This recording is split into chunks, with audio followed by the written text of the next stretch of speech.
வணக்கம் அன்பு நண்பர்களே. விடுதலை சிறுத்தைகள் கட்சியினுடைய மது ஒழிப்பு மாநாடு வரக்கூடிய அக்டோபர் மாதம் 2ஆம் தேதி நடக்க இருக்கு. இந்த நிலையில தொல் திருமாவளவன் அவர்கள் அதிமுகவுக்கும் மாநாட்டில் கலந்துக்கலாம் அப்படின்னு சொல்லி அழைப்பு கொடுத்திருக்கக்கூடிய செய்தி ஒட்டுமொத்த தமிழக அரசியல் களத்திலையும் பெரிய விவாதத்தை கிளப்பியிருக்கு. இப்படியான காலகட்டத்தில் விடுதலை சிறுத்தைகள் கட்சியினுடைய அடுத்த கட்ட நகர்வுகள் என்ன, விசிக தொண்டர்கள் நிர்வாகிகளுடைய மனநிலை எப்படி இருக்கு அப்படிங்கக்கூடிய பல்வேறு வகையான கோணங்கள் குறித்து நம்மிடம் பேசுவதற்காக நாகர்கோவில் மாநகர மாவட்ட விடுதலை சிறுத்தைகள் கட்சியினுடைய மாவட்ட செயலாளர் அல்காலித் நம்மளோட இருக்காங்க. அவரிடமே விரிவாக பேசலாம். வணக்கம். வணக்கம் சார், இப்போ அக்டோபர் 2 மது ஒழிப்பு மாநாட்டுக்கு ஆயத்தமாயிட்டு இருக்கீங்க. திமுக மேல என்ன சார் கோவம்? திமுக மேல எங்களுக்கு எந்த கோபமும் இல்லையே. இல்ல, அதோட கூட்டணியில் இருக்கீங்க, மது ஒழிங்கன்னு சொல்றது திமுகவை சங்கடப்படுத்தாதா? நாங்க திமுக மட்டும் சொல்லலையே, மத்திய அரசு தானே சட்டத்தை கொண்டு வர சொல்றோம். ஒட்டுமொத்த இந்தியாவுக்கும் மது வேண்டாம்னு தானே நாங்க சொல்றோம். எங்க தலைவர் அதானே சொல்றாரு.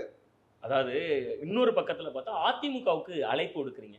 இது ஏதோ ஒரு அரசியல் அறிகுறியல்ல காட்டுற மாதிரி இருக்கு. எங்க தலைவர் அதிமுகவுக்கு மட்டும் அழைப்பு கொடுக்கலையே. தலைவர் சொல்றாரு, ஒரு ரிப்போர்ட்டர் கேட்கிறாரு, இந்த நிகழ்ச்சிக்கு அதிமுக பங்கேற்கலாமான்னு. யார் வேண்டாலும் பங்கேற்கலாம், மதவாதியும் ஜாதியவாதியும் தள்ளி அத்தனை பேரும் பங்கேற்கலாம். அது விஜய் பங்கேற்கலாம், சீமான் பங்கேற்கலாம், எல்லாரும் பங்கேற்கலாம். அதுதான் கேட்கிறேன், எல்லாரும் பங்கேற்கலாங்கிறது திமுகவை தவிர்த்து விட்டு மற்றவர்களை ஒன்றிணைக்கிறாரா? திமுக ஆளுங்கட்சியா இருக்கும்போது அவங்களுக்கு அந்த சிந்தனை வரதான் செய்யும். இன்னைக்கு மதுனால கள்ளக்குறிச்சி யோசிச்சு பாருங்க, 69 பேர் மரணம். 69 பேர்ல 90% தலித் மக்கள், அதாவது முழுக்க உழைக்கும் வர்க்கம் தலித்து மக்கள் 90% மரணித்திருக்காங்க. அந்த நிகழ்வை எங்களுடைய தலைவர் போய் பார்க்கிறாரு. பார்க்கும்போது அந்த நெஞ்சு பதப்பதக்கும் இல்ல. நம்முடைய பூர்வ குடிகள், நம்முடைய சொந்தங்கள், திமுகவோட கூட்டணி வச்சது தப்புன்னு பதப்பத்துட்டாரா? திமுக கூட கூட்டணி வைச்சது யாருக்காக? திமுக வாழ வைக்கிறதுக்கு இல்ல, பாரதிய ஜனதாவை தமிழகத்தில் கால் ஊன்ற விடக்கூடாது என்கிறதுக்காக தான் திமுகவுடன் கூட்டணி. திமுக எங்க மாமா மச்சான் ஒண்ணு இல்ல. அந்த பாரதிய ஜனதாவை எதிர்க்கக்கூடிய சக்தி திமுகவுடன் இருக்கிறது. அதற்காக அவரோட நாணய வெளியீட்டு விழால மத்திய அமைச்சரை அழைச்சிட்டு வர்றாங்க. ஒரு பக்கம் அது தமிழக அரசினுடைய விழா, கலைஞர் 100 தான் அழைப்புதல் அடிக்கிறாங்க, அதுல மத்திய அரசு அழைக்கிறாங்க. அதே நேரத்துல ராகுல் காந்திய கூப்பிடல. அப்புறம் எப்படி அவங்களுக்கு பாஜகவை எதிர்க்கக்கூடிய ஆற்றல் இருக்கு அப்படின்னு அட்ஜஸ்ட்மெண்ட் பாலிடிக்ஸ் பண்ற மாதிரிலாம் இருக்கு திமுக. அந்த கட்டம் எங்களுக்கு அது பிடிக்கவில்லை.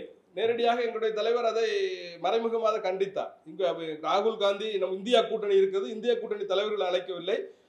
அவர்களுடைய உள்நோக்கம் என்ன என்பது சந்தேகமா தான் இருக்குது. அப்ப சந்தேகமா இருக்குன்னா திருமாவளவன் புதிய அணி அமைக்கிறதுக்கான முயற்சியா தானே இதை நாங்க பார்க்கணும். அது தேர்தல் வரும்போது அந்த நிலைமை, ஏற்கனவே நாங்கள் புதிய அணியை அமைத்தவர்கள் தான், தேவைப்பட்டால் நாங்கள் அந்த அணியோட ரிசல்ட்டையும் நீங்க பார்த்தவங்க தான், அப்படிதானே? அதே நம்ம பேசணும்ல. மக்கள் நல கூட்டணி என்று ஒரு அணி அமைச்சிங்க. சரி, அந்த அணி மக்களால் ஏற்றுக்கொள்ளப்படல இல்ல. அன்றைக்கு 2 பெரும் தலைவர்கள் இருந்தார்கள்.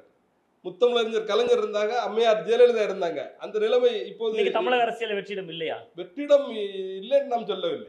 வெற்றிடம் இருக்கிறதா பாக்குறீங்க? இன்னைக்கு அந்த இடத்தை பூர்த்தி பண்ணக்கூடிய தலைவர்கள் வரவில்லை. தொல் திருமாவளவன் அவர்கள் 2 பாராளுமன்ற உறுப்பினரா ஜெயிச்சிட்டீங்க. தொல் திருமாவளவன் அவர்களும் ரவிக்குமார் அவர்களும் ஜெயிச்சிட்டீங்க. அடுத்து சட்டமன்ற உறுப்பினர் ஆகலாம் அப்படிங்கக்கூடிய எண்ணம் கொஞ்சம் பேருக்கு இருக்கும். உள்ளாட்சி தேர்தல் நெருங்குது, உள்ளாட்சி தேர்தல் வரப்போகுது சீக்கிரத்திலேயே. இன்றைய தினத்தில் பார்க்கும்போது 50-60 தொகுதிகளில் எங்களுக்கு ஜெயிக்கக்கூடிய வாய்ப்புகள் இருக்கிறது. அதற்கான களத்தில் நம்முடைய மாவட்ட செயலாளர்களும் மாநில பொறுப்பாளர்களும் களமாடி கொண்டிருக்கிறார்கள். அதற்கு தகுதியான நபர்கள் எங்களிடம் இருக்கிறார்கள். இன்றைக்கு 40 தொகுதி 50 தொகுதி நின்றால் தந்தால் நாங்கள் கூட்டணியில் ஜெயிக்கக்குள்ள அத்தனை வலுவும் எங்களிடம் இருக்கிறது. தமிழ்நாட்டுல மொத்தம் 44 தனி தொகுதிகள் இருக்கு, 2 பட்டியல் சமூகத்துக்கு இருக்கு, 46 தொகுதி இருக்கு. திருமாவளவன் அவர்களுடைய விடுதலை சிறுத்தைகள் கட்சி பட்டியல் சமூக மக்கள் கிட்ட ஒரு பெரிய வலுவான கட்சியா இருக்கு. நீங்க 40 தொகுதியும் நீங்களே வாங்கிட்டீங்கன்னா உங்களை கூட்டணியில அது நாங்க கேட்கலையே. நாங்க இஸ்லாமியர் மட்டுமே 5 மாவட்ட செயலாளர்கள், 20க்கும் மேற்பட்ட மாநில பொறுப்பாளர்கள் இருக்கிறோம். இன்னைக்கு 10-20% இஸ்லாமியர்கள் விடுதலை சிறுத்தைகளை களமாடி கொண்டிருக்கிறோம். விடுதலை சிறுத்தைகள்ல பட்டியல் சமூகத்துக்கு வெளியிலையும் எல்லா தரப்பினரும் இருக்காங்களா? ஆமா, பிள்ளைமார் இருக்கிறாங்க, நாடார் கமிட்டி. இந்த நம்ம மாவட்டத்தை எடுத்துக்கீங்களேன், நம்ம மாவட்டத்துல 4 மாவட்ட செயலாளர் இருக்கிறாங்க. கன்னியாகுமரி மாவட்டத்தில் நான் ஒரு இஸ்லாமியர், மேற்கு மாவட்டத்தை சேர்ந்த ஒரு தேவகி என்கிற நாடார் சமுதாயத்தை சேர்ந்த சகோதரி, 2 ஒரு தலித்து இந்து ஒரு ஆள் இருக்கிறார், தலித்து கிறிஸ்தவர் ஒரு ஆள் இருக்கு. நாங்க மொத்தத்துல இந்த மாவட்டம் ஒரு ஜனநாயக முறையில 4 மாவட்ட செயலர் இங்கே இருக்கிறோம். நாங்க இது மாதிரி தமிழகம் முழுவதும் இருக்கிறோம். திருமாவளவன் அண்மையில ஒரு விஷயம் பேசியிருந்தார். திருமாவளவன் அவர்கள் பேசுகிற பொழுது தமிழ்நாட்டுல ஒரு தலித் முதல்வர் ஆக முடியாது அப்படிங்கக்கூடிய ஒரு ஆதங்கத்தை வெளிப்படுத்தியிருந்தார். அது வெளிப்படுத்தின சில நாட்கள்லயே இப்படி ஒரு மாநாடு, அந்த மாநாட்டுக்கு அதிமுகவுக்கு அழைப்பு, என்ன செய்தி சொல்ல வருவது? இப்பவும் நான் சொல்றேன், அதிமுகவுக்கு மட்டும் அழைக்கவில்லை, அதிமுகவும் பங்கேற்கலாம் என்று தான் சொல்லியிருக்கேன். அதிமுக பங்கேற்கலாம் நீங்க சொல்றதுலதான் எனக்கு சில கருத்து முரண்கள் இருக்கு. உங்களுடைய குமரி மாவட்டத்திலேயே சசி பெருமாள் அப்படிங்கக்கூடிய ஒரு போராடி, மதுவுக்கு எதிராக போராடி உண்ணாமலை கடையில செல்போன் டவர்ல உயிரிழந்தார். அதிமுகவுக்கு மது ஒழிப்புல நிலைப்பாடு என்ன, அது என்ன தெரியும் நமக்கு? இப்போ அதிமுக நிலைப்பாடு என்கிறது இப்போ 2016 தேர்தல்ல திராவிட முன்னேற்ற கழகத்தினுடைய தேர்தல் அறிக்கை முற்றிலும் மது ஒழிக்கப்படும் சொன்னாங்க. அவங்க தோத்துட்டாங்க. அம்மையார் ஜெயலலிதா சொன்னாங்க கொஞ்சம் கொஞ்சமாக ஒழிக்கப்படும் சொன்னாங்க, படிப்படியாக சொன்னாங்க. அவங்க ஜெயிச்சிட்டாங்க. அதே தேர்தல் வாக்குறுதி தான் கலைந்த முறை 2021 நம்முடைய தளபதி ஸ்டாலின் அவர்கள் வைத்தார்கள். அவர் வெற்றி பெற்றார்கள். இப்போ எங்களை பொறுத்தவரை தேர்தலை விட மக்கள் தான் முக்கியம். எங்களுடைய எம்பிக்கள் எண்ணிக்கையை விட மக்கள் தான் முக்கியம். எம்எல்ஏக்கள் எண்ணிக்கையை விட மக்கள் தான் முக்கியம். வேங்கை வயல் சம்பவம் நடந்து கிட்டத்தட்ட 2 ஆண்டுகளுக்கு மேலாகியும் இன்றைய வரை வேங்கை வயல் சம்பவத்துல குற்றவாளி கைது. முழுக்க முழுக்க நான் திமுகவை குற்றம் சாட்டுகிறேன். திமுக அதாவது இன்றைக்கு நான் என்னை பொறுத்தவரையில் அதிகாரிகள் தான் தமிழகத்தை ஆண்டு கொண்டிருக்கிறார்கள். திமுக ஆளவில்லை. அதிகாரி என்ன நடக்கிற அது மட்டும்தான் நடக்கிறது. அதுக்கு எக்ஸாம்பிள் உங்களுக்கு தெரியும். சமீபத்தில் ஆளூர் சானவாஸ் நாகப்பட்டினத்தில் நடந்த நிகழ்வை பார்த்தீங்களா? முதல்வருக்கு தெரியாது. முதல்வருக்கு அந்த செய்தி போகல, எஸ்பிக்கு அந்த செய்தி போகல, கலெக்டருக்கு அந்த செய்தி போகல. ஒரு சாதாரண தாசில்தார் முடிவெடுக்கிற லெவல்ல இந்த ஆட்சி நடந்து கொண்டிருக்குது. இந்த நிலைமை மாற வேண்டும். எங்களை பொறுத்தவரை திமுகவை ரொம்ப சங்கடப்படுத்துறீங்க. சட்ட அமைச்சர் ரகுபதி பேசியிருந்தார். தொல் திருமாவளவன் அவர்களும் மு.க. ஸ்டாலின் அவர்களும் நண்பர்கள், அண்ணன் தம்பிகள். நாங்கள் நண்பர்களை தாண்டி நாங்கள் சகோதரர்கள் தான். சொந்த வீட்டுக்குள்ள டெய்லி கலகம் பண்ற மாதிரி. சொந்த வீட்டுல சண்டை போட உரிமை இருக்குல்ல. என்னுடைய தேவை, என்னுடைய உரிமைக்காக அண்ணன் தம்பி சண்டை போடுவது என்ற மாற்று கருத்தும் இல்ல. சண்டை போடுவோம். சரி, வேங்கை வயல் சம்பவம் பேசணும். ஆம்ஸ்ட்ராங் என்னுடைய கொலை சம்பவம் குத்தா பல்வேறு கட்சியினுடைய நிர்வாகிகள் வரிசையா கைது செய்யப்பட்டிருந்தாங்க. திருமாவளவன் அவர்களுக்கு வந்து ஒரு அறிக்கை வருது, எல்லாரும் போவாதீங்க, நம்ம கூட்டத்தை பயன்படுத்துறாங்க, திமுகவுக்கு எதிராக பேசுறதுக்கு நம்மளை பயன்படுத்துறாங்க அப்படிங்கிற மாதிரியான ஒரு தோற்றம் வருது. ஒருவேளை பட்டியல் சமூக மக்கள்கிட்டயே விடுதலை சிறுத்தைகள் கட்சிக்கு முன்னாடி இல்லாத அளவுக்கு எதிர்ப்பு வந்திருக்கா திமுகவோட சேர்ந்ததுனால? அந்த மாதிரி ஒண்ணு எதிர்ப்பு ஒண்ணும் இல்லை. எங்களை பொறுத்தவரையில் நான் ஏற்கனவே நம்ம செய்தியாக நாம் போட்டு இருந்தோம். ஜூன் மாசத்தில் மட்டுமே 132 பேர் ஒட்டுமொத்தமாக ஒரு மாதத்தில் கொலை செய்யப்பட்டார்கள். அதில் 122 பேர் தலித்துகள். அது இந்த திராவிட முன்னேற்ற கட்சி ஆட்சியில் தான் நடக்குது. அதுக்காக நாங்க சண்டை போட்டு தானே ஆக வேண்டும். அண்ணனா இருந்தாலும் சரி, தம்பியா இருந்தாலும் சரி, நண்பரா இருந்தாலும் ஒரு உணர்ச்சி வசத்துல நடக்கிறது. அதுல நம்ம ஜாதியா வகைப்படுத்துறது சரியா இருக்குமா? 122 பேர். அப்ப இந்த இப்போ ஒரு முக்கிய தலித் தலைவர்களுக்கு திமுக ஆளுங்கட்சி என்ன நடக்குங்கிறது உளவுத்துறை மூலம் தெரிஞ்சு அவங்களுக்கு பட்டியல் சமூக தலைவர்களுக்கு பாதுகாப்பு பலப்படுத்திருக்காங்க. உங்க தொல் திருமாவளவன் அவர்களுக்கு கூட பாதுகாப்பு முன்னாடி முழுமையா கொடுக்கல. பாதுகாப்பு பலப்படுத்திருந்தாங்க. 2 போலீஸை போட்டு அது பெரிய பாதுகாப்பா? அவருக்கு ஒரு டிஎஸ்பி தலைமையில அணி அவருக்கு பாதுகாப்பு கொடுக்கணும். அவர் மற்ற மாவட்டத்துக்கு வரும்போது ஒரு முறையான பாதுகாப்பு இந்த குமரி மாவட்டத்திலே வழங்கவில்லை. ஒரு தூத்துக்குடியிலிருந்து நாங்க வர்றோம் தலைவர் அழைத்துட்டு. தூத்துக்குடியிலிருந்து அவருக்கு முறையான பாதுகாப்பு கொடுக்கப்படுகிறது. திருநெல்வேலியிலிருந்து காவல் கிணறு பாதுகாப்பு கொடுக்கப்படுகிறது. காவல் கிணறு பாதுகாப்பு இல்லை. நான் இந்த நம்முடைய சுந்தரவனம் மரியாதைக்குரிய எஸ்பி அவர்களை புகார் கொடுத்தேன். அவர் மேல் புகார் கொடுத்தேன். என்னை கூப்பிட்டு அழைத்தார்கள். மேற்கொண்டு இப்படிப்பட்ட நிகழ்வுகள் நடக்காது, கட்டாயம் முழுமையாக பாதுகாப்பு கொடுக்கும் என்று நம்ம ஏடிஎஸ்பி சார் என்னை கூப்பிட்டு பேசி அந்த கேஸை முடித்து, அந்த புகாரை முடித்து வைத்தார்கள். அண்மையில இமானுவேல் சேகரன் அவர்களுடைய நினைவேந்தல் நிகழ்வு, அதுல இதே மாதிரியான ஒரு குற்றச்சாட்டை காங்கிரஸ் மாநில தலைவர் செல்வ பெருந்தகை சொல்லியிருந்தார். எங்களுக்கு முறையான பாதுகாப்பு தரல, ரொம்ப குறிப்பிட்டு எனக்கு முறையான பாதுகாப்பு தரல அப்படின்னு அவர் பேசியிருந்தார். பாத்தீங்களா? இல்ல, நான் என்ன கேட்க விரும்புறேன்னா, திமுகவுக்கு எதிராக சன்னமான ஒரு குரலா கூட்டணிக்குள்ள இருந்துட்டே நீங்க எதிர்க்க ஆரம்பிச்சீங்க. முழுக்க உள்நோக்கத்தோட கொஸ்டின் கேக்குது. திமுகவுக்கு எங்களுக்கு சண்டையை மூட்டி விடுறதுதான் உங்களுக்கு முக்கிய எண்ணம் இருக்குது. அந்த கொஸ்டினுக்கு அதுக்கு அர்த்தம் அப்படிதான். குறைபாடுகள் இருக்கிறது, அதை முதல்வர் தலையிட்டு நிவர்த்தி செய்ய வேண்டும் என்றுதான் எங்களுடைய கோரிக்கை. உங்களை விட பல மடங்கு வீரியமான போராட்டங்களை முன்னெடுக்க கூடுங்க இடதுசாரிகள். அவங்க கூட அடங்கி இருக்காங்க. இந்த விசிகாவும் காங்கிரஸ் மாதிரியான கட்சிகளும் ரொம்ப கொந்தளிக்கிறீங்களே திமுகவுக்கு எதிராக. அவங்க தயவால ஜெயிச்சதை மறந்துட்டீங்க. ஆரம்ப காலத்தில் நானும் கம்யூனிஸ்ட்ல பயணித்தவர்கள் தான். அன்றைய காலத்தில் 100க்கும் மேற்பட்ட எம்பிக்களை வைத்திருந்த கம்யூனிஸ்ட் இன்றைய நிலைமை என்ன?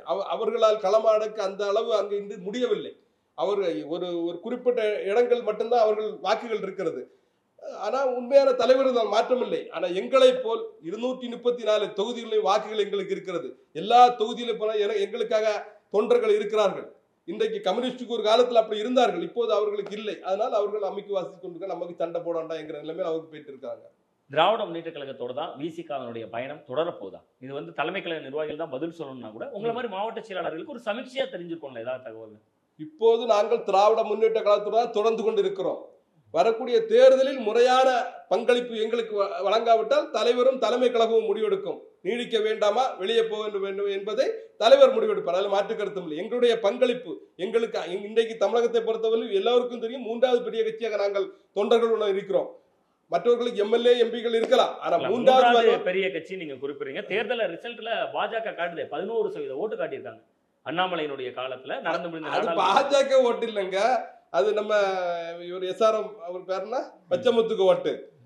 இவர் இன்னொரு காலேஜ் ஓபிஎஸ் ஓட்டு, இன்னொரு காலேஜ் அவரு ஜெயில பிடிச்சு போட்டாங்கல்ல அவருக்கு ஓட்டு. அவங்களுடைய தனிப்பட்ட செல்வாக்கான ஓட்டுகள் இருக்குல்ல. மொத்தமா அவங்க 18% எடுத்திருந்தாங்க. பாஜக மட்டும் தமிழ்நாடு பாஜக 11% கிராஸ் பண்ணிருந்தாங்க. அதை நம்ம தவிர்க்க முடியாதுல்ல தமிழ்நாட்டு அரசியல் களத்துல. இல்ல அது எனக்கு சரியான தரவாய் தெரியல. 11% எடுத்திருந்தாங்க. தமிழ்நாட்டு பாஜக மட்டும் தனியா 11% எடுத்தாங்க. மோடி கூட்டணி 18%. ஒருவேளை மோடிக்காக கொஞ்சம் ஓட்டு போட்டிருப்பாங்க. மோடிக்காக தமிழ்நாட்டுல கால் பதிச்சுட்டார்ல. எங்க பதிச்சுட்டாரு? விசிகா மூணாவது பெரிய கட்சி நம்ம சொல்றதுல என்ன? நாங்க 2 எம்பி, அவர் 15% ஓட்டு எடுத்து ஒண்ணு இல்ல. நாங்க 2 எம்பி. நீங்க கூட்டணியில இருந்தீங்கல்ல திராவிட. அவங்களும் பெரிய கூட்டணி தானே வச்சிருந்தாங்க. அவங்களும் ஒரு 10-15 கட்சி சேர்த்து ஒரு கூட்டணி தானே வச்சிருந்தாங்க. திமுகவை எல்லா விஷயங்களையும் இன்னைக்கு எதிர்க்கிற மாதிரியான ஒரு தோற்றம் இருக்கு. எங்களை மாதிரி பத்திரிகையாளர்கள் விசிகாவை பாக்குறப்ப மகளிருக்கு 1000 ரூபாய் கொடுத்துருக்காங்க. பெண்கள் கட்டணம் இல்லா பயணம் போறாங்க. இவ்வளவு செஞ்சிருக்க திராவிட முன்னேற்ற கழகம். கூட்டணியில் இருக்கக்கூடிய கட்சிகளே குடைச்சல் கொடுக்கலாமா? சரியா இருக்கும். பெண்களுக்கு திராவிட முன்னேற்ற வீட்டுல இருந்து ஒண்ணு பணம் கொடுக்கல. எங்களுடைய வரி பணத்தை எடுத்தாங்க. ஏற்கனவே தேர்தல் அறிக்கையில் கொடுத்தது போல் எங்களுடைய வரி பணத்தை எடுத்து கொடுத்துருக்கார்கள். இன்னும் ஒன்று திராவிட முன்னேற்றம் செய்ய லேட்டாகி கொண்டிருக்கிறது. மாதம் ஒரு முறை மின் கட்டணம் வசூலிப்போம் என்று சொன்னார்கள். நானும் பாதித்திருக்கிறேன், நீங்களும் பாதித்திருக்கிறீர்கள். அந்த நிலைமையும் கொண்டு வரணும். மின் கட்டணம் உயரப்பட்டுள்ளது. அதற்காக இவர்கள் மாதம் ஒரு முறை கட்டாய மின் கட்டணத்தை மாற்றி அமைக்க வேண்டாம். அடுத்த கட்ட போராட்டத்தை நாகர்கோவிலிருந்து நான் துவங்குவேன், மாற்று கருத்து இல்லை. அண்ணன் தம்பியா இருந்தாலும் உரிமைக்காக போராட வேண்டிய பொறுப்பு எங்களுக்கு இருக்கிறது. முதல்வர் வெளிநாட்டுக்கு போயிருக்கக்கூடிய இந்த நேரத்துல விசிகா மாநாட்டுக்கான பல்வேறு கட்சிகளை அழைப்பு கொடுக்கறதை எப்படி புரிஞ்சுக்கணும்? முதல்வர் வெளிநாட்டுக்கு போகும் முன்னே நாங்க அறிவிப்பு கொடுத்து நாங்க அந்த நிகழ்ச்சியை ஆரம்பிச்சு இப்ப நாங்களே இங்க பிரஸ் மீட் ஆரம்பிச்சாச்சு, நோட்டீஸ் கொடுக்க ஆரம்பிச்சாச்சு, சுவரொலப்பன் எழுதியாச்சு, எல்லா வேலைகளும் நாங்க செய்து கொண்டிருக்கிறோம். பிரஸ் மீட் திடீர்னு கொடுக்கும்போது அந்த கொஸ்டின் வருகிறது. உங்களை மாற்ற ஊடகக்காரர்கள் எங்களை குழப்பதற்காக இந்த மாதிரி கொஸ்டினை கேட்கிற போது அதற்கான பதிலை சொன்னோம். அதை இன்னைக்கு ஹெட்லைனாக கொண்டு போய் கொண்டிருக்கிறீர்கள் நீங்கள். அதுக்கு நாங்களா பொறுப்பு? சரி, இப்போ மிக முக்கியமான இன்னொரு விஷயம் வரும் சார். மது ஒழிப்பு மாநாடு. அரசாங்கம் நூலகங்களும் திறந்திருக்கு. அங்க யாருமே நம்ம போறது இல்ல. டாஸ்மாக் கடை இருக்கு. நம்ம மக்கள் கிட்ட தானே மாற்றம் வரணும். மது ஒழிச்சிரு அப்படின்னு கோஷம் போறது ஏன்? இன்னொன்னு பகிரங்கமாவே நான் கேட்கலாம்னு நினைக்கிறேன். எல்லா அரசியல் கட்சிகளுமே பொதுக்கூட்டம் நடத்தின அடுத்த நாள் அந்த ஏரியால இருக்கக்கூடிய டாஸ்மாக் கடைகள்ல சேல்ஸ் தான் எங்குறது. இப்போ எங்களுடைய இது வெள்ளம் ஜனநாயக மாநாடு நடந்தது. அன்றைக்கும் பிராண்டி கடை கிடையாது. இப்போது கூட நாங்க அக்டோபர் 2 தான் வச்சிருக்கிறோம். அன்றைக்கும் பிராண்டி கடை கிடையாது. பிராண்டி கடை கிடையாது. வெள்ளம் ஜனநாயக மாநாடு எந்த நாள்ல வச்சிருந்தீங்க? அதுவும் இதே மாதிரி தான். அது ஒரு லீவ் நாள்ல தான். அன்றைக்கும் பிராண்டி கடை கிடையாது. அதையும் தாண்டி இப்போது நான் சொல்வது நீங்கள் எண்ணி பாருங்கள். இன்றைக்கு எங்களுடைய கட்சியில் உள்ள சில தோழர்கள் தண்ணி அடிக்கிறார்கள். அவர்கள் சிலர் நிறுத்தப்பட்டுள்ளார்கள். மீதி உள்ள பெரும்பான்மை மக்கள் அக்டோபர் 2ஆம் தேதி நாங்கள் நிறுத்துவோம் என்பதை முடிவெடுத்துள்ளார்கள். வேண்டுமென்றால் பாருங்கள், அன்றைய மாநாட்டில் பெரும்பான்மையான நம்முடைய தோழர்கள் அந்த மதுவை அருந்துவதை நிறுத்துவார்கள். அரசியல் கட்சியினுடைய தலைவர்கள் கொடுக்கிற வாக்குறுதிகளே எந்த அளவுக்கு இருக்கும் தெரியாது. நீங்க தொண்டர்கள் கொடுக்கிற வாக்குறுதியை ரொம்ப உயர்வா நினைக்கிறீங்க. எனக்கு உண்மையிலே ஆச்சரியமா இருக்கு. அதுக்கு எக்ஸாம்பிள் நான் ஒரு வாரத்துக்கு முன்னாடி ஆர்லாமணியில ஒரு பொதுக்கூட்டம் எங்களுடைய கிழக்கு மாவட்ட செயலாளர் நடத்தினார்கள். அன்றைக்கு அந்த மீட்டிங்ல நான் பேசுறேன். நம்முடைய தோழர்கள் கட்டாயம் தண்ணி அடிக்கக்கூடாது, மது அருந்துவதை நிறுத்த வேண்டும் என்று கூட்டது. அப்போதே ஒரு சில தோழர்கள் நாங்கள் அக்டோபர் 2 வரை 2க்கு பின்னர் நிறுத்துவோம் அந்த மேடையிலே அதே மைக்கிலே பேசினார்கள். சார், கடந்த ஒரு 2 தேர்தல்களுக்கு முன்பு மக்கள் நல கூட்டணி, அது அந்த கூட்டணியினுடைய மையமா இருந்தது தொல் திருமாவளவன் அவர்கள் தான். அவங்க ஒரு வலுவான அணியை அமைச்சாங்க. அது வெற்றியோ தோல்வியோ ஒரு வலுவான அணியாக மதிமுக இருந்தாங்க, 2 பேரும் கம்யூனிஸ்ட் கட்சிகள் இருந்தாங்க. இப்படி ஒரு வலுவான அணியாவே அமைச்சாங்க, தேமுதிக உட்பட. மீண்டும் அப்படி ஒரு அட்டம்ப்ட் தொல் திருமாவளவன் எடுக்க அப்படி ஒரு அட்டம்ப்ட் வரவே வாய்ப்பில்லை. அதிகாரத்தை நோக்கி நாங்களும் போக வேண்டும். அதிமுகவை நோக்கி போறீங்களா? அது அதிமுக நோக்கி நாங்க எதுக்கு போகிறோம்? அதிகார பகிர்வுக்கு திமுக உங்களுக்கு இடமே தரலையே. இடம் தருவாங்க, தராம இருந்தா அது பிறகு யோசிப்போம். அது தலைவர் முடிவெடுப்பார், நான் முடிவெடுக்க முடியாது. அதிகார பதிவு எங்களுக்குள்ள இன்னைக்கு 3வது வலிமையான கட்சியாக நாங்கள் தொண்டர்கள் படத்துடன் நாங்கள் இருந்து கொண்டிருக்கிறோம். 15 லட்சம் பேரை வெள்ளம் ஜனநாயக மாநாட்டில் கூட்டினோம். இப்ப 5 லட்சம் பேரை கூட்ட போறோம். தமிழகத்துல எந்த கட்சியும் இதுவரை அப்படி கூட்டது கிடையாது. அப்ப தொண்டர் பலம் எப்படி இருக்கு?